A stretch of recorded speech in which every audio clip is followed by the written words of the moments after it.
Amigos de UAP Cultura, bienvenidos a un nuevo programa más en el que vamos a poder conocer a un nuevo pandino notable, a una nueva personalidad que de alguna manera es reconocida acá en nuestra región. ¿Sabe quién nos abrió la puerta de su casa? Se trata de nada más y nada menos que el arquitecto César José Aguilar Jordán, más conocido como Don Pepe Aguilar. Veamos. Gracias a la vida que me ha dado tanto, me dio dos luceros que cuando los abro, así yo distingo dicha de quebranto, los dos materiales que forman mi canto. Y el canto de ustedes que es el mismo canto, y el canto de todos que es mi propio canto. Gracias a la vida.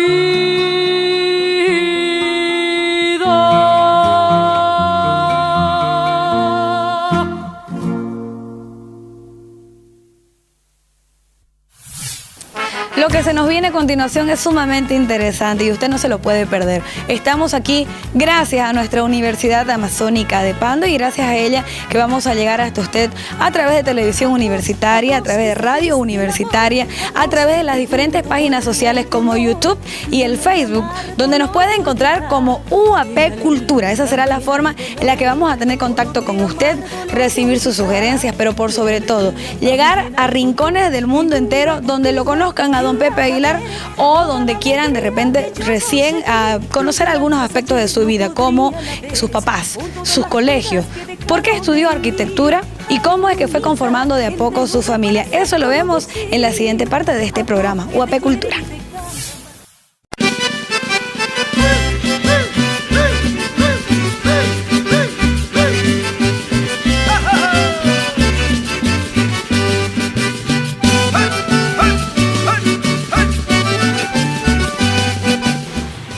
Pepe Aguilar, así lo conocen en Cobija, compartiendo el nombre con este artista mexicano reconocido, ¿no? Así es, solo que él se copió porque yo soy más viejo que él. Bueno, mis padres eran Eliseo Aguilar Álvarez, que nació en San Juan de Nuevo Mundo, una barraca en el río Orton, que perteneció a la familia Sonnenchen. Y mi madre es natural de Cobija, Belsa Jordán Roca. Ella era profesora, mi padre era agente despachador de aduana. Somos 4 hermanos dentro del matrimonio. Papá tenía 2 hijos fuera de matrimonio, entonces somos 6 en total. Bueno, 5 porque el mayor ha fallecido. Su vida escolar, ¿no? ¿Qué me puede contar? ¿Cómo empezó? ¿Dónde empezó?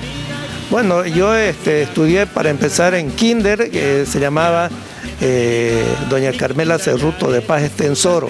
Después hice mi estudio en el colegio, en la escuela Merignol, toda la primaria, y cuando salí de primaria ya viajé al interior del país, hice 3 años, los primeros 3 años de secundaria los hice en Oruro y concluí en Cochabamba el bachillerato. ¿Qué tanto cree usted que influenció todo eso, ese camino por el que tuvo que recorrer en el interior del país?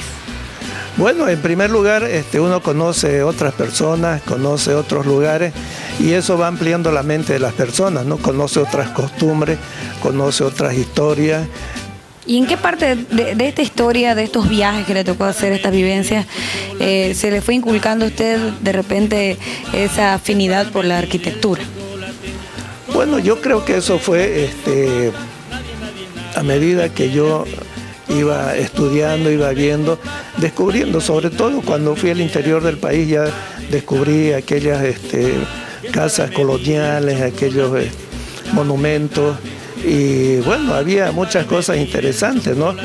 No nos olvidemos que después de, por ejemplo, el barroco mestizo que existen en algunas iglesias del país, el caso de la iglesia de San Francisco en La Paz, el caso de la iglesia de San Lorenzo en Potosí, y en muchos otros lugares del país donde realmente uno va viendo lo que hacían los artesanos, primero dirigidos por europeos y después ellos mismos creando sus propias actividades artísticas. Y es así como decide darle ese rumbo a su vida. Bueno, así me incliné por estudiar arquitectura. Fui a Cochabamba y estudié arquitectura en Cochabamba y sí, en la Universidad Mayor de San Simón. No nos podemos olvidar. Yo quisiera que usted me hable de su familia, cómo la fue conformando, a su señora, cómo la conoció, cuántas hijas. En realidad esa es la pregunta correcta. ¿Cuántas hijas tiene? Porque no llegó a tener un varoncito entre medio, ¿no? No, pues la verdad es que en realidad mi esposa la conozco desde siempre, ¿no? Porque ella es de aquí de Cobija también, ¿no? Solo que por esas cosas de la vida nunca habíamos tenido, aparte de un saludo, nunca habíamos tenido algún tipo de conversación. Pero posteriormente, en un viaje que hicieron los directivos de la Corporación de Desarrollo, me dejaron de gerente interino, gerente general interino, donde ella era la secretaria. Entonces ella me fue explicando mucho de los trabajos y de las cosas que se hacían en la gerencia, ¿no?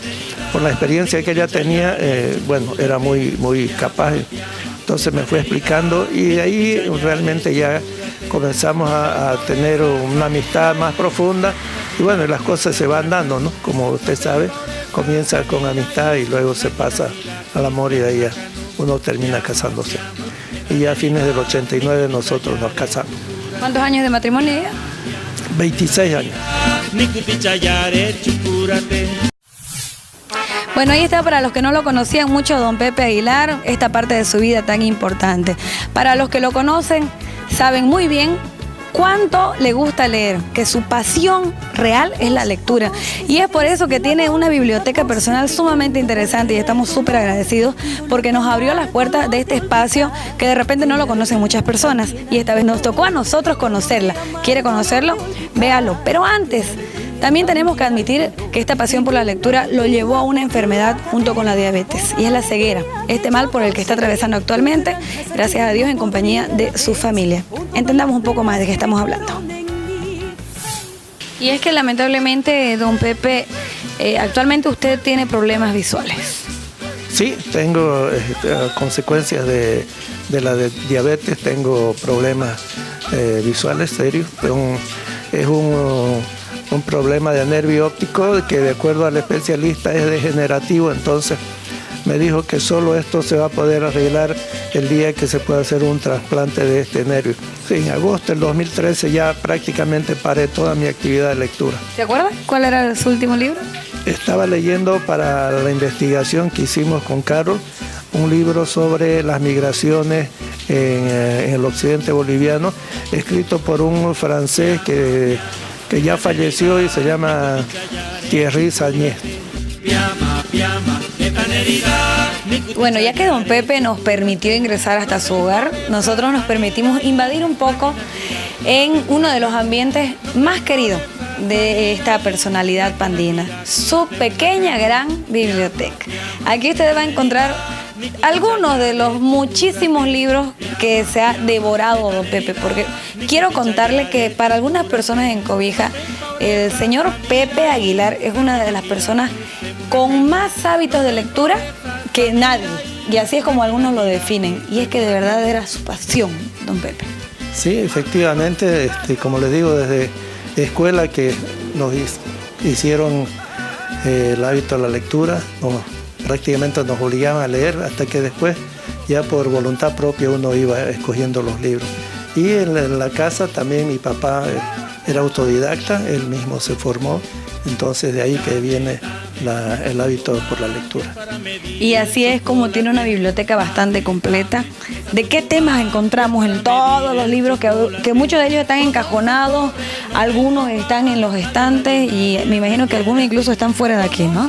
Sí, efectivamente, bueno, tengo libros sobre arquitectura, por supuesto, tengo novelas, tengo libros de historia de la Amazonía.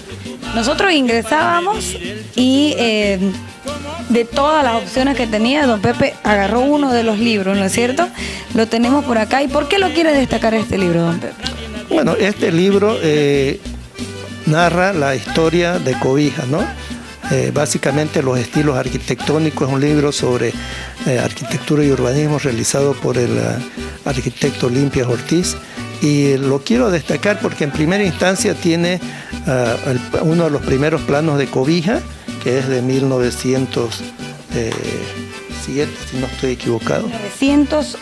1908, que según Víctor Hugo él encontró esto en la biblioteca de la Universidad de Pittsburgh en Estados Unidos.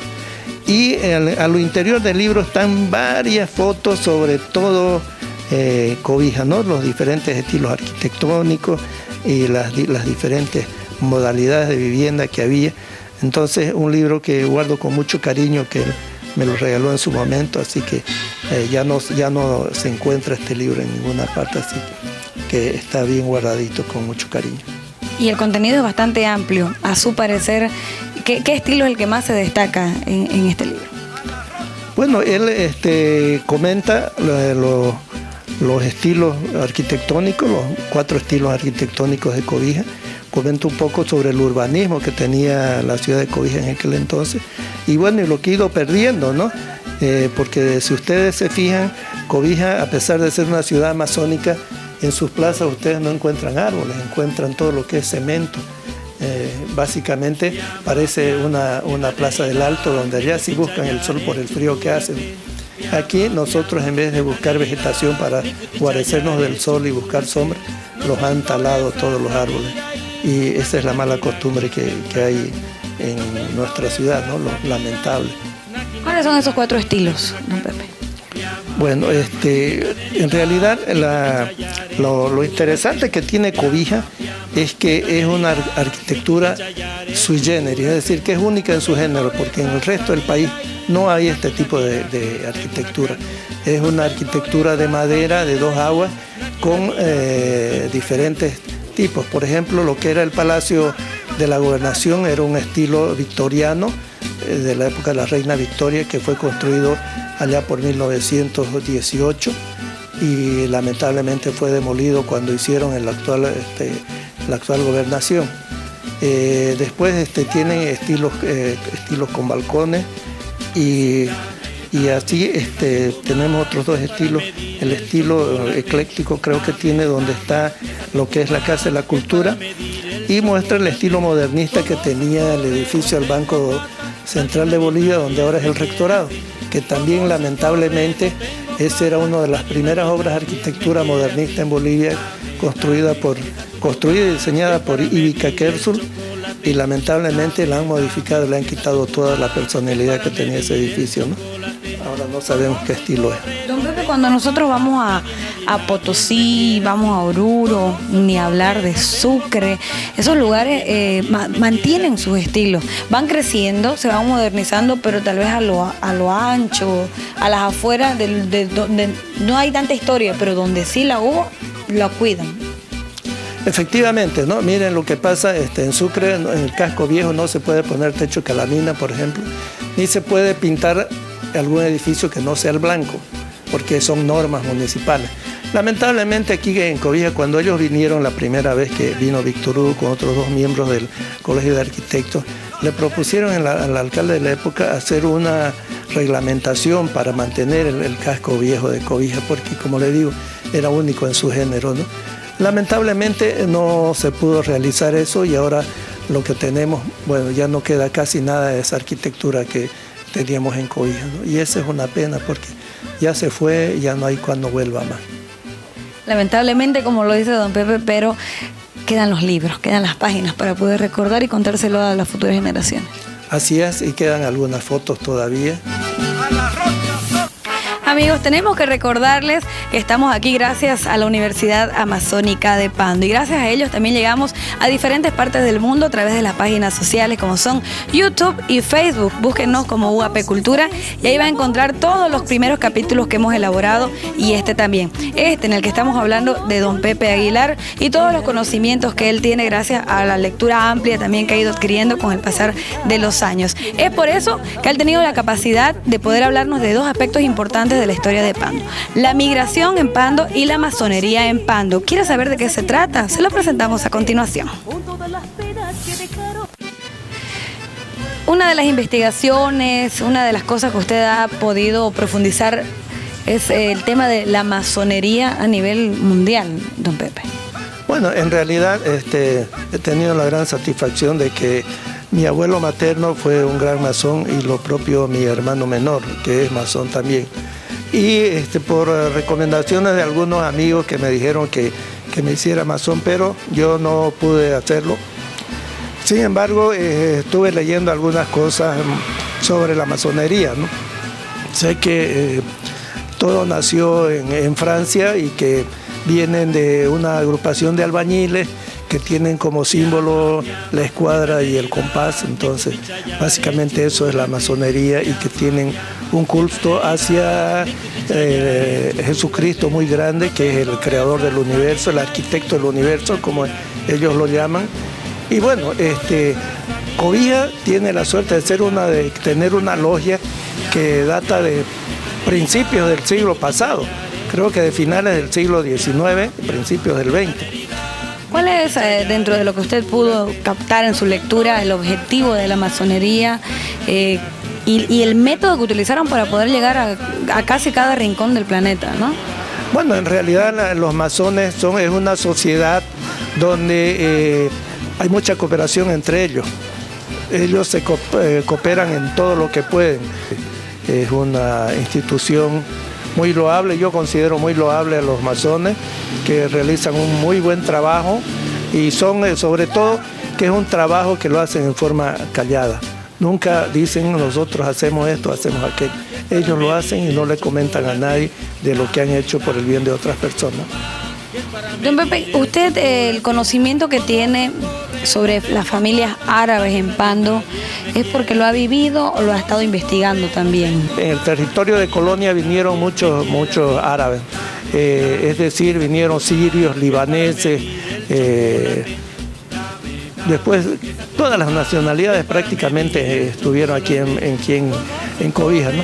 Y eran conocidos ellos porque eran mercaderes, y bueno, tenían sus tiendas comerciales en Cobija. En aquel entonces era un puerto con mucho movimiento económico por el auge de la goma, entonces circulaban muchas libras esterlinas, porque era muy poco conocida la moneda boliviana. Entonces la libra esterlina era una moneda corriente, como igualmente ahora es el real, ¿no? Así, moneda de uso corriente, y todo el mundo recibía. Y varios de ellos que venían en aquel entonces por esta actividad, la comercial, les tocó quedarse por acá, ¿no? Tomaron agua del Bahía, como decimos a veces nosotros. Así es, tomaron agua del Bahía, y bastante, porque como ustedes ven hay muchas familias descendientes de árabes aquí en Cobija, que bueno, de a poco ya se están acabando los progenitores, pero siguen los hijos, nietos, bisnietos, ¿no? Sociedad cobijeña que estaba conformada por personas que provenían de varias partes del mundo. Ahí sí hemos tenido mucha variedad, ¿no? Efectivamente, mire, una de las cosas interesantes que me comentaba mi abuelo, por ejemplo, era que para entrar al Club Cobija usted tenía que entrar de terno, y tenía que entrar, si no era socio, tenía que ser invitado de algún socio. Caso contrario no podía ingresar, era prohibido. Entonces, y era una sociedad multiétnica, ¿no? Porque mire, teníamos ingleses, holandeses no me acuerdo, pero teníamos ingleses, alemanes, franceses, después había árabes, turcos, japoneses, chinos, brasileños, peruanos, ecuatorianos, colombianos, argentinos, beriberia, que era una población africana antes. En realidad en el libro desarrollo, plan decenal de desarrollo del departamento Pando, que fue elaborado por Cordeno en 1969-70, ellos tienen un párrafo grande que habla sobre la gente que vivía en Cobija en 1925, cuando se realizó el primer censo conmemorando el centenario de la República. Entonces ahí dan una descripción de todas las razas que vivían en Cobija en aquel entonces. Y también vinieron los aventureros. Como ustedes saben, siempre donde hay un auge económico llegan aventureros a buscar la vida. Entonces llegaron de todas partes del mundo. Ya la migración japonesa bajó del Perú por el río Madre de Dios en 1908. Una parte se vino acá, que fueron 30 familias, y el saldo pasó a Riberalta con destino a Cachuela Esperanza, que era el corazón del imperio de don Nicolás Suárez, ¿no? Después ni qué decir de los migrantes brasileños, que ellos estuvieron desde un principio acá, los propios los peruanos, ¿no? Pero también tuvimos migración de colombianos, ecuatorianos y de otros países de Sudamérica, que vinieron a ver el boom de la goma que había en esta zona, ¿no? Porque hay 3 ciudades que son claves en la explotación de la goma en todo el territorio de la Amazonía, ¿no? Que es Belén en el Pará, en Brasil, Cobija en Bolivia, aquí en el Acre, e Iquitos en Perú. Entonces eran 3 poblaciones clave, diremos, una en cada país, donde siempre estaba reunida todo el comercio y toda la riqueza, podríamos decir, donde se generaba ese movimiento comercial. Como ustedes saben, Cobija era pues el puerto bahía en aquel entonces, después Puerto Cobija. Don Nicolás Suárez sacaba toda su producción del Acre al Purús, del Purús al Amazonas y del Amazonas al Atlántico, no había ni una cachuela. Y cuando lo hacía por el Madera, entonces el Madera tenía el grande problema de las cachuelas que hay en el río Madera, ¿no? Entonces siempre le corría riesgo. Así que él traía su producción de Filadelfia, de Chivé, de Porvenir, e inclusive desde Bellaflor, para sacarla por el río Acre y evitarse las cachuelas, ¿no? Todo eso generó que aquí en Cobija haya un centro comercial muy importante y por eso había mucha gente. Si hay una persona que nos puede hablar de don Pepe Aguilar, describir cómo ha sido él en toda su vida, justamente es su esposa, la señora Semia Macaren, que nos habla de él, nos habla de su familia, nos habla de los nietos, nos habla de muchas cosas y usted no se lo puede perder. Eso viene inmediatamente. Y llegamos ahora hasta el comedor cocina de la señora María Semia Macaren Chávez, la esposa de don Pepe Aguilar, a quien la convencimos para que nos regale unas palabritas, porque ¿quién mejor que ella que nos cuente la experiencia de ser parte de la vida de don Pepe? Señora Semia, muchísimas gracias por la amabilidad, por la forma en la que nos ha recibido en la casa también y por este espacio también. Gracias, Claudia. A ustedes también, como canal universitario, les quedo muy agradecida por esta iniciativa que han tenido de venir a entrevistar a mi esposo. Eso es muy saludable, tanto para él como para nosotros como familia. De don Pepe, ¿usted qué le gustaría destacar en cuanto a principios, a costumbres? Mire, de Pepe no terminaría de explicar realmente. Es un gran esposo, realmente un gran hombre, lleno de muchos valores. Un ejemplar padre, un hombre muy responsable. En su vida pública ha sido una persona muy responsable, eso todos lo conocen. Una persona que siempre se ha desempeñado con mucha dedicación al trabajo, con mucha responsabilidad. Como papá, ayudaba en la labor de las casas de repente, con las hijas. Como papá, hubieron momentos, digamos, que él podía hacerlo, ¿no? Prácticamente las ocupaciones que tenía eran muchas, o sea, las responsabilidades eran muchas, entonces el tiempo era limitado, ¿no? Para la familia teníamos un espacio bastante limitado. El trabajo lo absorbía totalmente. Como le explico, siempre ha sido muy responsable. Le ha gustado cumplir, pero tampoco descuidaba a la familia. En los momentos que hubieron, se dieron y venía y podíamos continuar compartiendo los momentos que habían libres. Señora Semia, para las personas allegadas a ustedes, es de conocimiento que usted actualmente es el principal apoyo de don Pepe. Usted al final de cuentas guía sus pasos, le hace ese acompañamiento continuo y eso pues deja en claro lo excelente esposa y mujer que es, ¿no? Así es, Claudia. Ese papel que juego es un rol muy importante en mi vida como también en la de Pepe.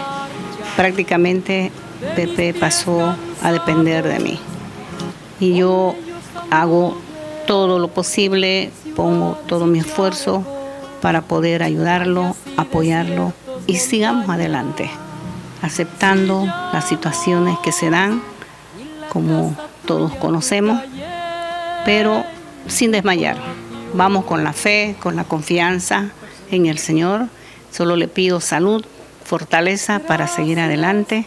Sigamos y apoyándonos, ayudándolo en todo lo que está de mi parte como esposa. Los buenos momentos y los malos, todos les tocó contar. En todos los momentos, en los buenos y los malos, los alegres y los tristes. Pero estamos juntos, seguimos juntos y vamos a estar hasta que Dios lo disponga. En pleno 2016, un solo nietito todavía. Un solo nieto, sí, no tenemos más nietos. Al nieto lo tenemos por aquí. Lo llamamos de repente, a ver si se anima a compartir con nosotros. Hola, Danielito. Contame, ¿cómo lo llamas a tu abuelo?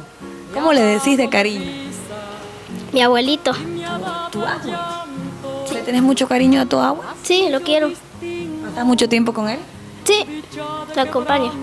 ¿Y él también te acompaña? Sí, ¿Te ha enseñado, qué cosas te ha enseñado hasta ahora tu abuelo? muchas historias. Sí, ¿De cuál te acordás?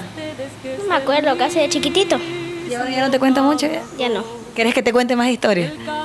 Sí, ¿Quieres decirle a toda la gente que te está mirando ahorita en la tele lo mucho que lo querés a tu abuelo? lo quiero. Mucho lo quiero.